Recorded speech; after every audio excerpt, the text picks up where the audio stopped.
तो फाइनली 6 अप्रैल morning shift का paper भी खत्म हो गया। तो कैसा रहा इसका डिफिकल्टी लेवल, सब कुछ पे अपन डिटेल पे बात करेंगे इस वीडियो में, ठीक है।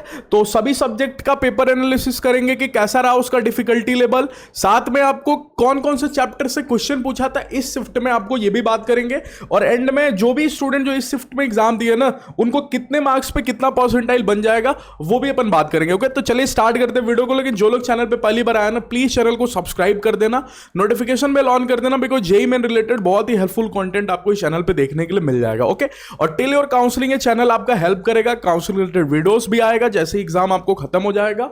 तो इसीलिए चैनल को सब्सक्राइब जरूर कर देना। ओके, टेलीग्राम चैनल जाके ज्वाइन हो जाना, बिकॉज टेलीग्राम पे रहोगे तो कोई भी अपडेट आपसे मिस नहीं होगा, कोई भी चैनल का वीडियो आपसे मिस नहीं होगा। मैं लिंक आपको शेयर कर देता हूं टेलीग्राम चैनल पे। ओके, तो जाके जरूर ज्वाइन हो जाना, लिंक आपको डिस्क्रिप्शन बॉक्स पे। और अगर आप ऑल ओवर इंडिया किसी भी प्राइवेट कॉलेज में डायरेक्ट एडमिशन के लिए इंटरेस्टेड हो तो स्क्रीन पे दिए नंबर पे आप हमें कांटेक्ट भी कर सकते हो, या फिर गूगल फॉर्म डिस्क्रिप्शन बॉक्स में फिल कर सकते हो। बहुत सारे कॉलेजेस हैं, आप यहाँ पे लिस्ट देख सकते हो, और भी बहुत सारे कॉलेजेस हैं। आप जो भी कॉलेज में इंटरेस्टेड होगे उस कॉलेज के बारे में आपको सब कुछ डिटेल में समझा दिया जाएगा। Just Google form description box में फिल कर लेना, ठीक है।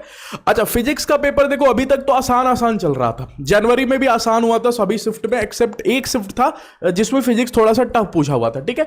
लेकिन इस शिफ्ट में फिजिक्स भी आपको ना थोड़ा सा मॉडरेट आ गया था। बच्चों ने ऐसा मतलब बताया हुआ है कि कैलकुलेशन काफी टफ थी, ठीक। तो फिजिक्स जो अभी तक इजी चल रहा था जेई मेंस में 2026 पे, वो इस शिफ्ट का फिजिक्स थोड़ा सा मॉडरेट रहा है, ठीक है। तो अगर आपके 12 से 15 क्वेश्चंस करेक्ट हो रहे हैं, क्योंकि अगर मॉडरेट है पेपर की कैलकुलेशन काफी डिफिकल्ट है, तो ऑब्वियस बात है बहुत सारे स्टूडेंट के आंसर नहीं आए होंगे, ठीक है। तो अगर 12 क्वेश्चन भी आपके करेक्ट हो रहे हैं ना, तो 95% टाइल से आपको ज्यादा बन जाएगा, ठीक है। अच्छा, मोर क्वेश्चन फ्रॉम 11 सिलेबस से ज्यादा क्वेश्चन पूछा हुआ था इस शिफ्ट में। देखो, आप यूनिट डायमेंशन एरर से एक सवाल था, बाकी एनएलएम और रोटेशनल मोशन का एक एक सवाल था, तो ये भी आपको 11th का ही चैप्टर है। मॉडर्न फिजिक्स का 2 क्वेश्चन था, थर्मोडायनेमिक्स भी आपको 11th का 2 क्वेश्चन यहां से पूछा हुआ था, फ्लूइड मैकेनिक्स और प्रॉपर्टीज ऑफ मैटर से एक एक सवाल था, रे ऑप्टिक्स और एसएचएम से एक एक सवाल था, बाकी इलेक्ट्रोस्टैटिक का 2 क्वेश्चन था, और करंट इलेक्ट्रिसिटी। तो पिछली बार जो हाई वेटेज टॉपिक था ना, मैक्सिमम शिफ्ट में सबसे ज्यादा क्वेश्चन पूछा गया था फ्लूइड मैकेनिक्स और रे ऑप्टिक्स से, ठीक है, जनवरी अटेम्प्ट में। लेकिन इस बार मैक्सिमम शिफ्ट में देखा जा रहा है इलेक्ट्रोस्टैटिक से 2-2 सवाल पूछा जा रहा है, ठीक है। और मॉडर्न फिजिक्स का भी सवाल रह रहा है 2 क्वेश्चन। तो अभी तक पेपर काफी बैलेंस चला है अप्रैल अटेम्प्ट में फिजिक्स का। कोई ऐसा चैप्टर नहीं है जिसका वेटेज काफी हाई है, और कोई ऐसा चैप्टर नहीं जिससे क्वेश्चन नहीं पूछा। बैलेंस पेपर रह रहा है बिल्कुल, ठीक है। जनवरी में फ्लूइड मैकेनिक्स और रे ऑप्टिक्स से 3 क्वेश्चन 4 क्वेश्चन भी पूछ रहा था एक एक शिफ्ट में, ठीक है। मैथ्स का पेपर इसमें काफी, अभी तक अप्रैल अटेम्प्ट में मैथ्स थोड़ा सा मॉडरेट था, रहा था। कई शिफ्ट में, 1-2 शिफ्ट में तो पेपर थोड़ा सा आसान लगा, डुएबल क्वेश्चन थे, 10 क्वेश्चन 12 क्वेश्चन ऐसे थे जो आसानी से बन जा रहे थे बच्चों से, ठीक है। लेकिन इस शिफ्ट का जो मैथमेटिक्स का पेपर है वो कंपेयर टू अभी तक जितने शिफ्ट हुए अप्रैल अटेम्प्ट में, ओके, उसके कंपेयर में मॉडरेट टू टफ रहा है, और साथ में काफी ज्यादा लेंदी भी रहा है। लेंदी इसलिए रहा, अभी मैं आपको बताता हूं, जब चैप्टर वाइज दिखाता हूं ना कौन कौन से चैप्टर्स क्वेश्चन पूछा, फिर समझाता हूं आपको। 6 से 8 क्वेश्चन भी अगर आपके सही बन जा रहे हैं ना, तो 95 परसेंटाइल से ज्यादा मैथ्स में आपको आ जाएगा, ठीक है। देखो, कोनिक सेक्शन का जो क्वेश्चन था ना, वो 3 क्वेश्चन पूछा हुआ था।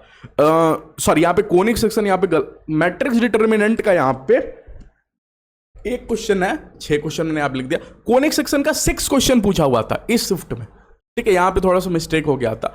कोनिक सेक्शन का 6 क्वेश्चन पूछा हुआ था, और काफी टफ क्वेश्चन था कोनिक सेक्शन का, इसीलिए पेपर काफी लेंदी और टफ रहा, क्योंकि पहली बार ऐसा देखा गया ना जेई मेंस में, जहां कोनिक सेक्शन से तो 6 क्वेश्चन है, लेकिन अगर आप पूरी कोऑर्डिनेट ज्योमेट्री से देखोगे, स्ट्रेट लाइन से भी 2 क्वेश्चन है, मतलब आपको 8 क्वेश्चन तो केवल कोऑर्डिनेट, 25 में से 8 क्वेश्चन सिर्फ कोऑर्डिनेट ज्योमेट्री से पूछा हुआ था इस शिफ्ट में। बाकी इंटीग्रेशन का भी 2 सवाल था, मैट्रिक्स डिटर्मिनेंट का 1 क्वेश्चन था, कोनिक सेक्शन सॉरी क्वाड्रेटिक और कोनिक मिला के भी 1 क्वेश्चन था। तो अगर पूरा कोनिक सेक्शन से देखोगे तो 7 क्वेश्चन हो गया। इसमें थोड़ा बहुत आपको क्वाड्रेटिक का कॉन्सेप्ट था, बाकी आप लिमिट देखो, लिमिट का 1 क्वेश्चन पूछा हुआ है, और सीक्वेंस सीरीज और फंक्शन का 1-1 सवाल पूछा हुआ है। तो ये मैथ्स का पेपर बैलेंस नहीं था।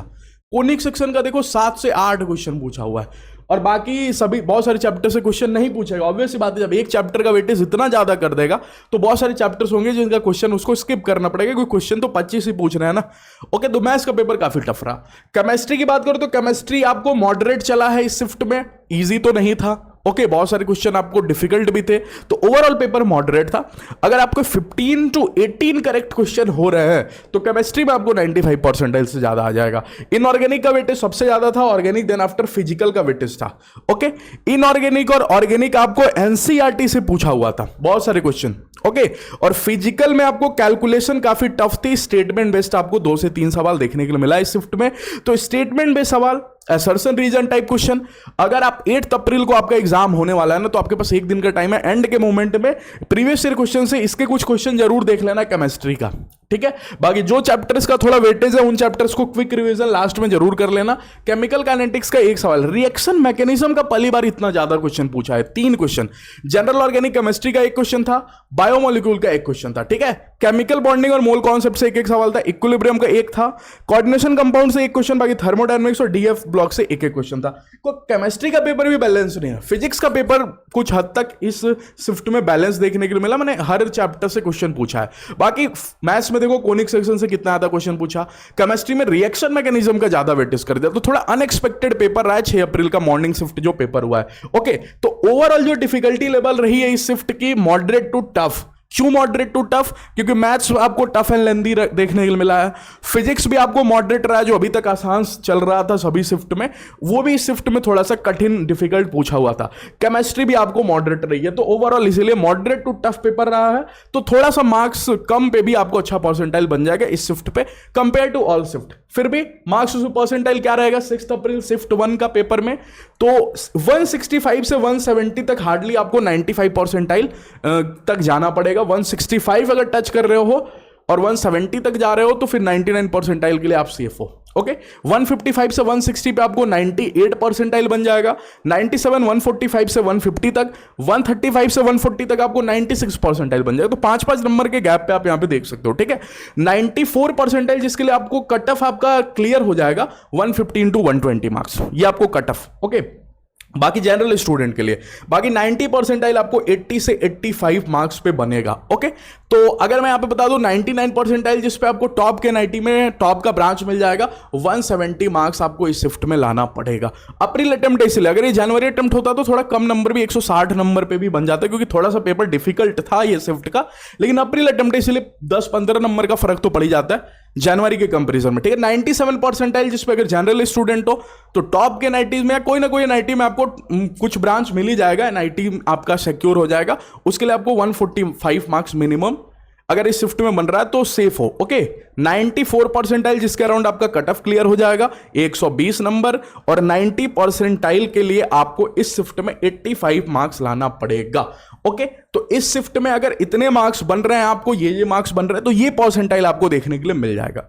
ओके, तो आई होप आपको वीडियो हेल्पफुल रहा होगा। अगर पसंद आया होगा तो लाइक जरूर करना, चैनल पे पहली बार आए होगे तो सब्सक्राइब जरूर कर देना, क्योंकि जेईई मेन रिलेटेड आपको बहुत ही हेल्पफुल कंटेंट इस चैनल पे आने वाला है। आप प्लेलिस्ट सेक्शन भी जाके चेक कर सकते हो। ओके, वहाँ बहुत सारे हेल्पफुल वीडियोस ऑलरेडी अपलोडेड है।